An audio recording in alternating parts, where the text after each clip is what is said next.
Shalom, senang sekali kami dapat menjumpai Anda dalam ibadah online Minggu 23 Agustus 2020. Kami percaya ibadah online pada pagi hari ini dapat memberkati Anda dimanapun Anda berada. Selamat beribadah. Shalom Bapak Ibu Saudara, ada sukacita pada hari ini, amin. Kita percaya bahwa dimanapun kita berada, bahwa kuasa Tuhan yang tak terbatas itu menjamah setiap kita. Mari kita berdoa. Sungguh kami mengucap syukur Tuhan buat kasih-Mu, buat anugerah-Mu Tuhan. Pada pagi hari ini Tuhan, kami ingin memberikan yang terbaik untuk Kau Tuhan. Pakai siap kami Tuhan dan urapi siap kami Yesus Tuhan. Hanya di dalam nama Yesus Tuhan. Haleluya. Amin.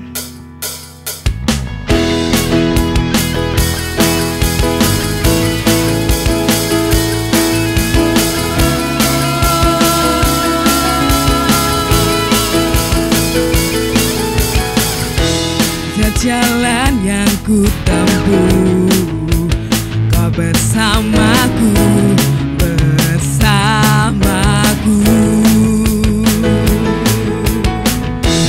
Kau tak biarkan ku jatuh, Kau menopangku, menopangku. Sampai akhir nafasku, takkan goyah hidupku, karena-Mu, Yesusku. Sebab inilah janjiku, ku kan selalu memuji nama-Mu, Yesusku. Oh, ini janji kami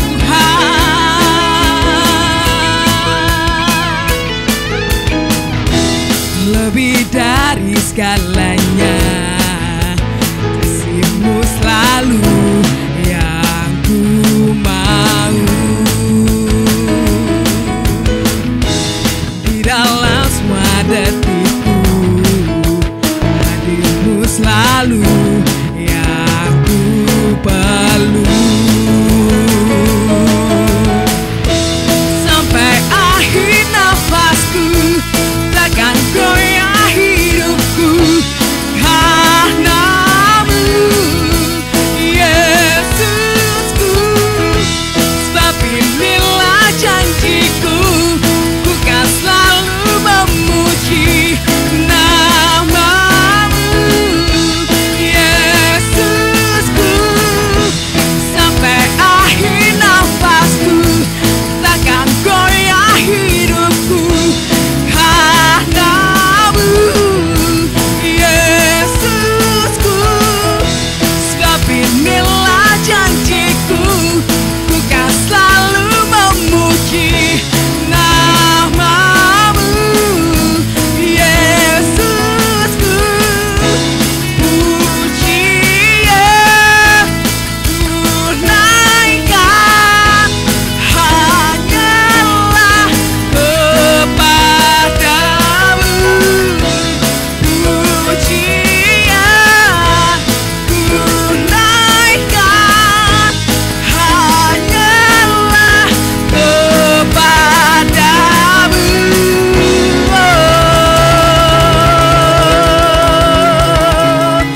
Haleluya.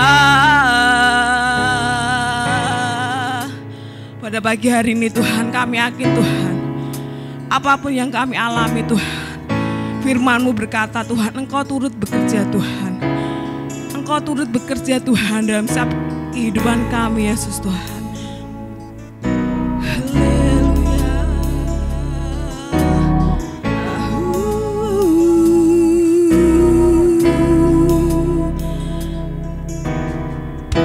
Haleluya.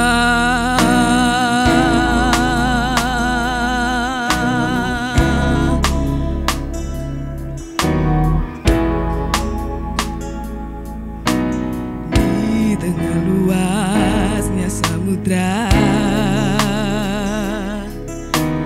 di dalam badai bergelora, Kaulah jangkar hidupku. Sekalipun ku setia, firman-Mu terangi langkahku, sumber damai dalam hidupku. Ku aman di dalam-Mu, penyertaan-Mu sempurna, seperti mentari bersinar, begitu pun janji-Mu. Dalam segala perkara Engkau turut bekerja.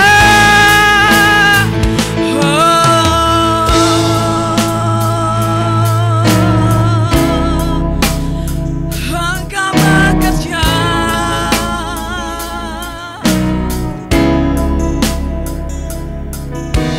Firman-Mu terangi langkahku, sumber damai dalam hidupku. Ku aman di dalam-Mu, penyertaan-Mu sempurna, seperti mentari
Yesus Tuhan. Haleluya.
Tuhan, saat kami berserah penuh Tuhan, saat kami menyerahkan seluruh kehidupan kami Yesus Tuhan, saat kami menyerahkan segala pergumulan kami ya Bapa, Engkau turut bekerja Tuhan.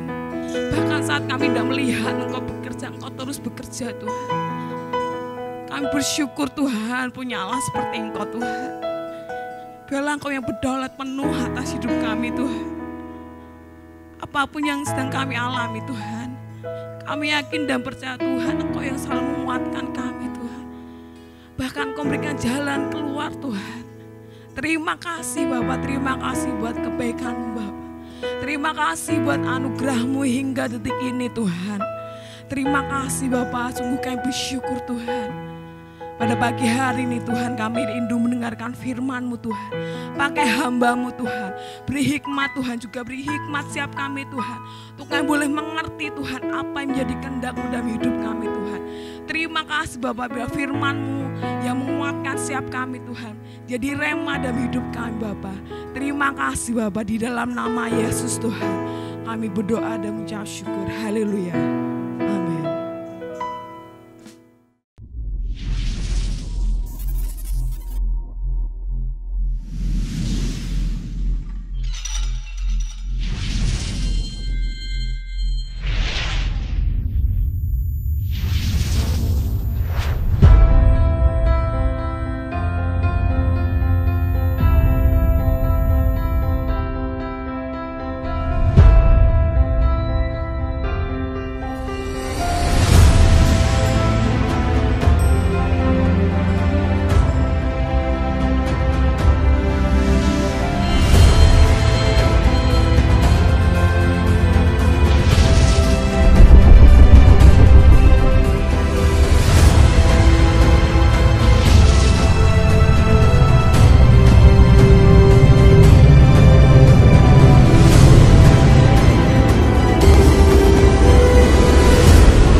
Shalom, selamat pagi Bapak Ibu Saudara yang terkasih di dalam Tuhan Yesus.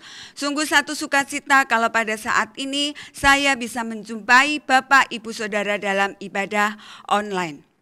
Seorang petani Skotlandia miskin pada suatu hari mendengar tangisan seorang anak kecil yang terperosok ke dalam lumpur yang dalam. Petani yang bernama Fleming itu dengan cepat membantu si anak kecil keluar dari lumpur yang mematikan tersebut. Dia merawatnya serta melayani dia dengan baik. Dia mengorbankan tenaga, waktu, memberi obat dan sebagainya. Keesokan harinya, ayah dari anak itu datang untuk berterima kasih kepada Fleming. Orang kaya itu menawarkan apa saja yang diinginkan oleh Fleming, namun petani itu menolaknya. Melihat anak Fleming keluar dari rumah mereka yang sederhana, si orang kaya ini menawarkan akan memberi pembiayaan untuk sekolah anaknya tersebut dan memberikan fasilitas sekolah yang sama dengan anaknya sendiri. Anak petani ini dimasukkan ke universitas terbaik pada saat itu, yaitu di St. Mary Hospital Medical School di London. Dan ia tidak menyia-nyiakan kesempatan itu. Anak itu akhirnya menjadi sangat terkenal karena ia berhasil menemukan obat penisilin. Dan ia bernama Sir Alexander Fleming. Bertahun-tahun kemudian, anak si orang kaya tersebut terserang pneumonia. Dan tahukah Bapak Ibu obat apa yang mampu menyelamatkannya? Tepat sekali, penisilin. Nama anak yang diselamatkan itu adalah Sir Winston Churchill. Mari kita berdoa untuk firman Tuhan. Kami bersyukur pagi hari ini kesempatan indah untuk kami bisa bersama-sama beribadah Tuhan kepada Engkau. Berkati setiap kami, berkati hamba-Mu. Kami serahkan firman-Mu pada saat pagi hari ini ke dalam tangan kuasa-Mu. Di dalam nama Tuhan Yesus Kristus kami berdoa dan mengucap syukur. Haleluya. Amin. Pagi hari ini firman Tuhan akan saya beri judul Merdeka untuk Melayani. Setuju atau tidak setuju, melayani adalah pengorbanan. Karena ciri utama pelayanan adalah pengorbanan. Jika belum ada pengorbanan, sesungguhnya kita itu belum melayani Tuhan dengan sungguh-sungguh. Mengapa? Karena tidak ada yang dikorbankan bagi Tuhan. Umumnya kita itu hanya mau melayani saat keadaan sedang baik atau normal. Padahal sesungguhnya pengorbanan itulah yang sangat diperhitungkan oleh Tuhan. Jadi kita dapat dikatakan sedang melayani Tuhan jika kita telah berkorban bagi Tuhan, apapun itu keadaannya. Karena itu belajarlah setia melayani Tuhan, baik atau tidak baik keadaannya, krisis atau diberkati, suka atau tidak suka, apapun yang telah kita lakukan bagi Tuhan tidak pernah sia-sia, pasti diperhitungkannya. Ayat pembahasan kita pada saat pagi hari ini dalam Efesus pasal 2 ayat 8 sampai dengan yang ke-10. Saya akan membacakan Efesus pasal 2 ayat 8 sampai dengan yang ke-10.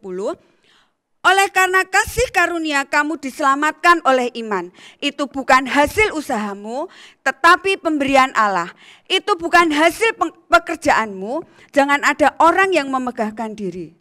Karena kita ini buatan Allah, diciptakan dalam Kristus Yesus untuk melakukan pekerjaan baik yang dipersiapkan Allah sebelumnya. Ia mau supaya kita hidup di dalamnya. Surat ini ditulis oleh Paulus ketika ia berada di dalam penjara. Umumnya orang yang dipenjarakan itu akan memikirkan keadaan dirinya sendiri. Tetapi lain dengan Paulus, dia malah memikirkan kehidupan jemaat di Efesus. Dari isi suratnya kita bisa melihat kesedihan dan kekhawatiran Paulus terhadap kehidupan jemaat di Efesus. Surat ini bukan hanya berisi nasihat, tetapi juga merupakan peringatan-peringatan yang serius dari Paulus kepada jemaatnya di Efesus yang mempunyai kehidupan tidak baik. Apa yang terjadi dengan kehidupan jemaat di Efesus? Mereka itu tidak sesungguhnya atau tidak sungguh-sungguh hidup di dalam Kristus. Mereka menuruti jalan hidup dunia ini dan pola kehidupan lama muncul dalam kehidupan mereka. Nah, tujuan Paulus ini untuk mengingatkan dan menasihatkan kepada mereka bagaimana seharusnya mereka itu hidup sebagai orang-orang yang sudah diselamatkan karena kasih karunia Allah. Jadi bukan karena usaha kita atau karena perbuatan kita. Paulus juga mengingatkan mereka harus sungguh-sungguh memiliki kehidupan baru, memiliki kehidupan yang merdeka, yaitu suatu kehidupan yang tidak lagi dipengaruhi oleh kehidupan lama atau suatu kehidupan yang sudah berbeda dari kehidupan sebelumnya, supaya tidak menyia-nyiakan kasih karunia Allah yang demikian besar yang sudah diberikan kepada mereka. Mereka itu harus memiliki suatu perubahan hidup baru secara total. Dan kehidupan baru ini adalah suatu kehidupan yang berlangsung secara terus-menerus. Oleh sebab itu, kehidupan baru harus dijaga atau dipelihara dan dipertahankan. Apa yang firman Tuhan katakan pada kita pada saat pagi hari ini? Kita mau sama-sama belajar. Yang pertama, kita diciptakan untuk melayani Tuhan. Dalam Efesus pasal 2 ayat 10, karena kita ini buatan Allah, diciptakan dalam Kristus Yesus untuk melakukan pekerjaan baik yang dipersiapkan Allah sebelumnya. Ia mau supaya kita hidup di dalamnya. Nah, buatan Allah dalam bahasa Yunani itu poiema. Kata ini dipakai untuk memberikan keterangan tentang penjunan. Sesuatu yang diciptakan oleh tangan Allah sendiri. Merupakan masterpiece, mahakarya. Kita ini adalah karya seni terindah dan paling unggul atau agung oleh Tuhan sendiri. Hal ini mengisyaratkan bahwa siapapun dan apapun diri kita hari ini, kita tetap karya tangan Allah yang mulia. Identitas ini menyatakan fungsi kita untuk berbuat baik. Allah telah mempersiapkan pekerjaan baik yang kita lakukan dan Ia melakukannya dengan tujuan agar kita ini hidup di dalamnya. Jadi bukan kita yang mempersiapkan pekerjaan baik itu, tetapi Allah lah yang mempersiapkannya untuk kita lakukan. Bagian kita itu apa Bapak Ibu? Kita harus hidup di dalamnya, atau dengan kata lain kita harus menyadarinya, kita harus melakukannya. Jadi sekedar memperjelas makna diciptakan untuk. Nah, mari kita menggunakan kata ini misalkan ya, untuk mobil. Mobil dibuat untuk apa? Mobil dibuat untuk bepergian. Telepon dibuat untuk menelpon. Radio dibuat atau diciptakan untuk menerima sinyal radio dan sebagainya.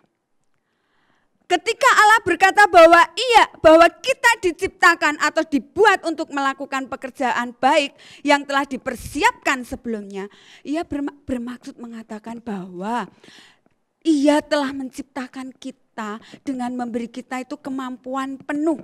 Ia telah menciptakan kita untuk tujuan itu, dan DNA dari natur kita yang baru adalah untuk melakukan pekerjaan baik yang telah Ia persiapkan untuk kita lakukan.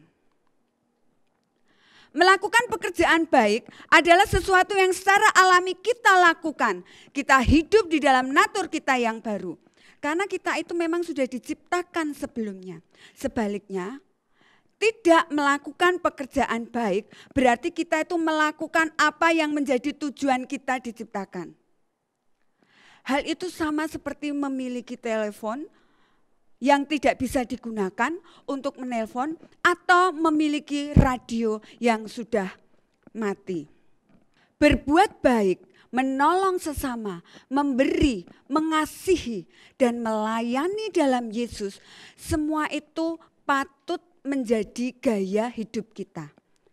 Bagi orang percaya, tindakan-tindakan itu merupakan keharusan dan alasan utama mengapa Allah memberikan kita hidup di dalam Kristus. Di dalam Yeremia pasal 1 ayat yang kelima, sebelum aku membentuk engkau dalam rahim ibumu, aku telah mengenal engkau. Dan sebelum engkau keluar dari kandungan, aku telah menguduskan engkau. Aku telah menetapkan engkau menjadi nabi bagi bangsa-bangsa. Tuhan menciptakan kita dengan suatu rencana khusus. Tuhan memberikan benih yang terbaik di dalam kehidupan kita. Memberikan potensi yang luar biasa. Tapi kita harus terus terkoneksi dengan Tuhan. Supaya kita apa? Supaya kita tahu tujuan dari hidup kita. Karena ada maksud dan rencana Tuhan yang besar dalam setiap kehidupan orang yang semakin lama semakin jelas. Ketika kita selalu terhubung dengan pencipta kita. Karena yang paling tahu tentang kita adalah pencipta kita dan kita harus hidup dalam rencananya. Seorang organis gereja sedang berlatih memainkan lagu ciptaan Felix Mendelssohn. Tetapi ia masih saja belum dapat memainkannya dengan baik. Karena kesal, ia lalu membereskan perlengkapan musiknya dan hendak pergi. Ia tidak memperhatikan kalau ada seseorang yang masuk dan duduk di bangku depan gereja. Saat organis tersebut beranjak pergi, orang itu maju ke depan dan bertanya, apakah ia boleh memainkan lagu itu. Saya tidak pernah mengizinkan siapapun menyentuh organ ini. Tugas sang organis. Setelah 2 kali memohon dengan sopan, akhirnya sang organis yang galak itu dengan berat hati mengizinkannya. Orang itu akhirnya duduk dan memainkan musik yang indah, sehingga alunan musiknya memenuhi gereja. Setelah selesai, sang organis bertanya, siapakah Anda? Lelaki itu menjawab, saya Felix Mendelssohn. Tadinya sang organis hampir saja melarang si pencipta lagu memainkan musik ciptaannya sendiri. Seringkali kita terlalu ingin memainkan nada-nada kehidupan kita sendiri. Kita melarang sang pencipta memainkan musik yang indah seperti halnya organis yang keras kepala itu. Dengan berat hati kita melepaskan tangan kita dengan tuts-tuts dari organ tersebut. Sebagai umatnya, kita ini diciptakan dalam Kristus Yesus untuk melakukan pekerjaan baik yang dipersiapkan Allah sebelumnya.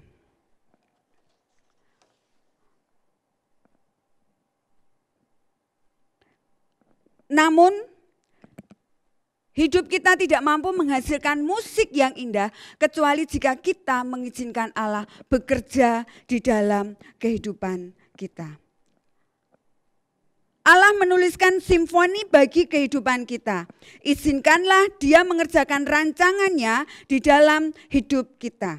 Jadi menurut Dave Egner, Allah menuliskan simfoni bagi kehidupan kita. Izinkanlah Dia mengerjakan rancangannya di dalam hidup kita. Jadi Bapak Ibu, saudara yang saya kasihi, dalam kehidupan kita harus mau menolong, kita harus mau mengasihi, kita harus memberi. Karena apa? Kita ini adalah anak-anak Tuhan. Kemudian yang kedua yang bisa kita pelajari adalah kita diselamatkan untuk melayani Tuhan. Dalam 2 Timotius 1 ayat 9, 2 Timotius 1 ayat 9, Dialah yang menyelamatkan kita dan memanggil kita dengan panggilan kudus, bukan berdasarkan perbuatan kita, melainkan berdasarkan maksud dan kasih karunia-Nya sendiri yang telah dikaruniakan kepada kita dalam Kristus Yesus sebelum permulaan zaman. Dalam 1 Korintus 6 ayat 20, sebab kamu telah dibeli dan harganya telah lunas dibayar. Karena itu muliakanlah Allah dengan tubuhmu. Allah menebus kita supaya kita itu bisa melakukan pekerjaan kudus-Nya. Kita tidak diselamatkan oleh pelayanan kita, tetapi kita diselamatkan untuk pelayanan. Jadi saya ulang, kita tidak diselamatkan oleh pelayanan, tetapi kita diselamatkan untuk pelayanan. Di dalam kerajaan Allah, kita memiliki sebuah tempat, kita memiliki sebuah tujuan, kita memiliki sebuah peran, sebuah fungsi untuk dilaksanakan. Ini memberi arti dan nilai yang luar biasa kepada kehidupan kita. Yesus harus mengorbankan nyawanya sendiri untuk membeli keselamatan kita. Kita tidak melayani Allah itu dengan rasa bersalah atau ketakutan atau bahkan kewajiban, tetapi karena sukacita kita, karena ucapan syukur kita yang dalam atas apa yang telah Allah kerjakan di dalam kehidupan kita. Kita itu berutang nyawa kepadanya. Melalui keselamatan, masa lalu kita itu telah diampuni. Masa kini kita diberi makna dan masa depan kita dijamin. Istilah lain dalam bahasa Inggris untuk melayani Allah yang salah dimengerti oleh banyak orang adalah ministry atau pelayanan sebagai gembala atau sebagai pendeta. Ketika sebagian orang mendengar kata pelayanan, mereka berpikir tentang gembala, mereka berpikir tentang pendeta, mereka berpikir tentang rohaniawan yang profesional. Tetapi Allah berkata, setiap anggota keluarganya merupakan seorang pelayan. Jadi ingat Bapak Ibu Saudara yang saya kasihi, hamba itu hanya dua, hamba Tuhan dan hamba setan. Kita diberkati untuk menjadi berkat. Kita diselamatkan untuk melayani, bukan untuk berdiam diri atau bermalas-malasan. Dalam kehidupan kita dipakai Tuhan untuk melayani. Apakah kita mau berkorban seperti Tuhan Yesus yang sudah berkorban untuk kita semua? Misalkan kita dalam melayani Tuhan, kita ditegur, kemudian kita merasa tersinggung. Atau kemudian kita harus mengorbankan waktu kita di pekerjaan untuk melayani Tuhan. Ataukah kita sudah melayani Tuhan dengan kesungguhan hati kita? Apakah kita sudah melakukan pengorbanan yang seperti Tuhan lakukan buat hidup kita?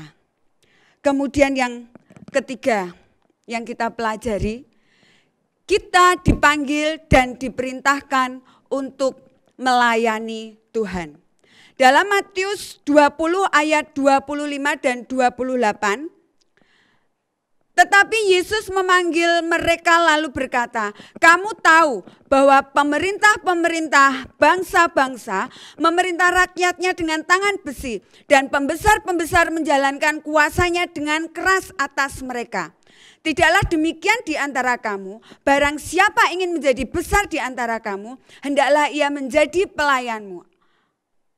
Dan barang siapa ingin menjadi terkemuka di antara kamu, hendaklah ia menjadi hambamu. Ayat yang ke-28, sama seperti anak manusia datang bukan untuk dilayani, melainkan untuk melayani dan untuk memberikan nyawanya menjadi tebusan bagi banyak orang.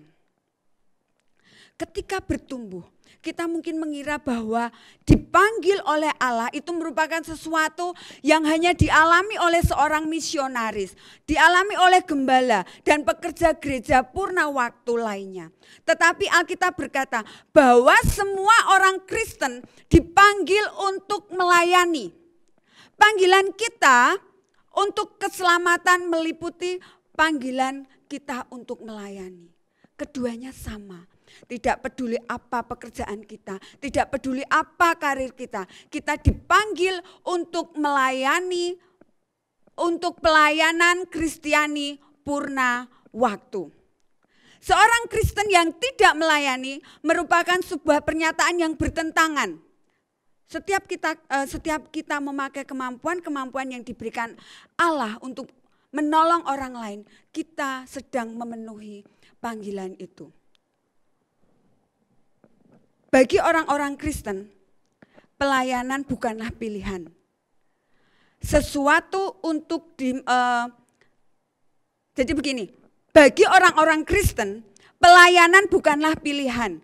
Sesuatu untuk dimasukkan ke dalam jadwal kita jika kita bisa menyediakan waktu. Pelayanan itu adalah inti kehidupan Kristen. Yesus datang untuk melayani dan untuk memberi. Dan kedua kata tersebut seharusnya juga menjadi ciri kehidupan kita di dunia ini. Kita seharusnya menjadi bagian dari solusi, bukan masalah. Sama di dalam kehidupan kita. Ketika kita disuruh melayani Tuhan, banyak sekali alasan-alasan yang kita berikan. Ya mungkin anakku masih sakit lah, atau mungkin ini anakku sedang hamil tua mau melahirkan.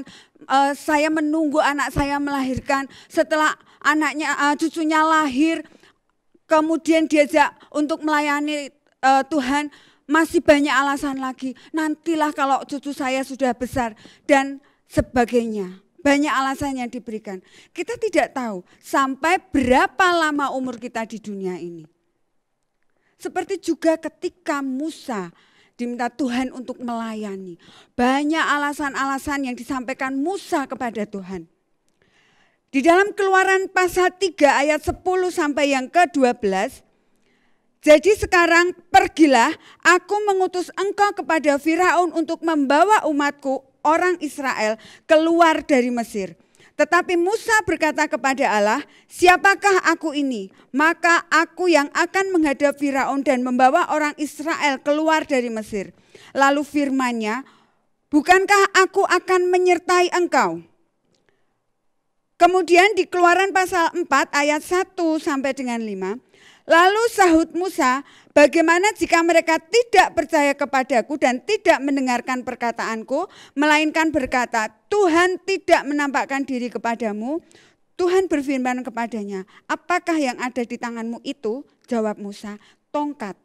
Firman Tuhan, lemparkanlah itu ke tanah. Dan ketika dilemparkannya ke tanah, maka tongkat itu menjadi ular, sehingga Musa lari meninggalkannya.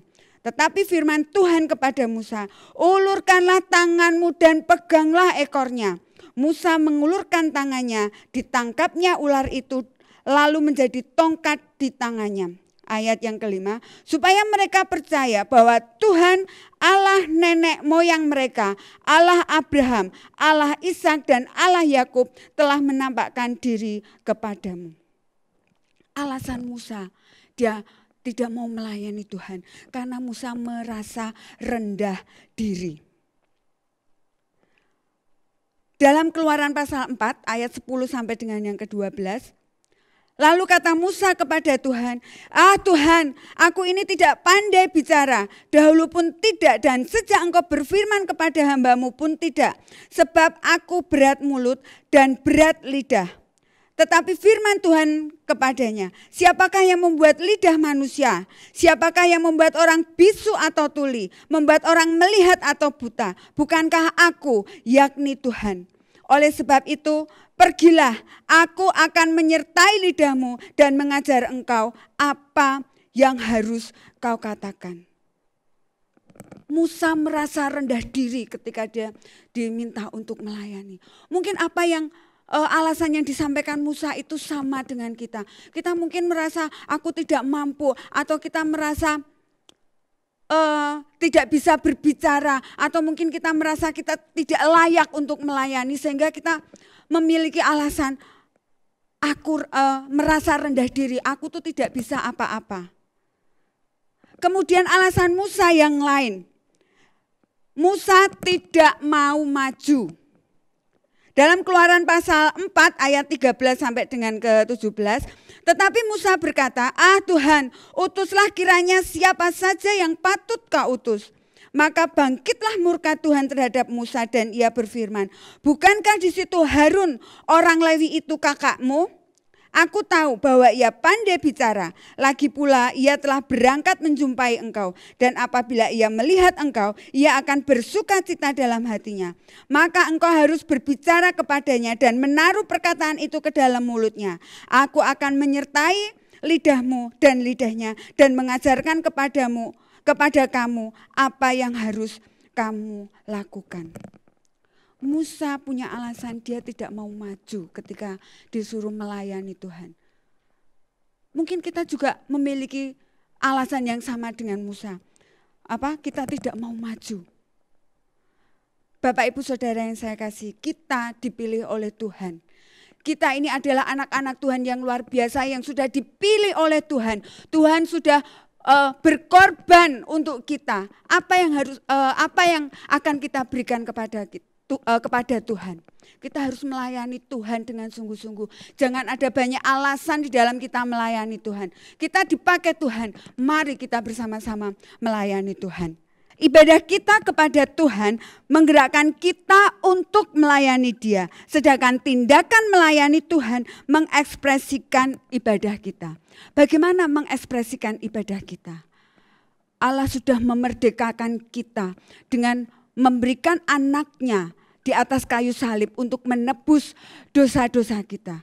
Apa yang harus kita lakukan? Mari kita melayani Tuhan dengan yang terbaik. Di mana? Dimanapun kita berada, di keluarga kita, di tempat kita bekerja, di lingkungan masyarakat. Tuhan Yesus memberkati. Mari kita akan sama-sama berdoa. Kami bersyukur Bapa atas firman yang telah kami terima pada saat pagi hari ini. Terus pakai kami untuk kami melayani Engkau secara luar biasa. Kami melayani Engkau yang terbaik Tuhan. Bukan dari sisa-sisa kehidupan kami, tetapi kami rindu Tuhan melayani Engkau dengan kesungguhan hati kami Bapa. Terima kasih atas firman-Mu. Berkati setiap kami, berkati setiap jemaat-Mu dengan cara-Mu yang luar biasa. Dan biarlah firman-Mu ini menjadi kekuatan, menjadi rema di dalam kehidupan kami. Di dalam nama Tuhan Yesus Kristus kami sudah berdoa dan mengucap syukur. Amin. Mari kita angkat tangan kita. Tuhan memberkati engkau dan melindungi engkau. Tuhan menyinari engkau dengan wajah-Nya dan memberi engkau kasih karunia. Tuhan menghadapkan wajah-Nya kepadamu dan memberi engkau damai sejahtera. Kiranya segala berkat dari Allah Bapa, cinta kasih dari Tuhan Yesus, serta persekutuan dengan Roh Kudus menyertai engkau mulai sekarang sampai Maranatha Tuhan Yesus datang kembali. Semua yang percaya katakan amin. Mereka yang melakukan pelayanan tanpa secara teratur beribadah, baik itu pada saat teduh, membaca Alkitab atau ibadah secara bersama-sama, pasti melakukan pelayanannya di dalam kedagingannya. Tuhan memberkati. Kami percaya ibadah online service hari ini dapat memberkati Anda dimanapun Anda berada. Dan jangan lupa untuk terus membangun mesbah keluarga setiap hari mulai pukul 9 sampai 9.15 malam. Dan untuk doa malam setiap hari Jumat mulai pukul 7 sampai 8 malam di gereja IOGF City Park. Dan kami mengingatkan kembali untuk Bapak Ibu Saudara untuk mengajak anak-anaknya mengikuti ibadah online kelas bersama Superbook setiap hari Minggu pukul 6.45 pagi. Dan untuk iCare setiap hari Rabu pukul 7 malam. Bapak Ibu Saudara juga bisa memberikan persembahan melalui rekening BCA atas nama Gizi Semarang, atau Bapak Ibu Saudara juga bisa datang ke gereja setiap hari mulai pukul 7 hingga 3 sore. Bisa dimasukkan dalam kotak persembahan, atau Bapak Ibu Saudara bisa melalui dompet elektronik dengan cara scan QR.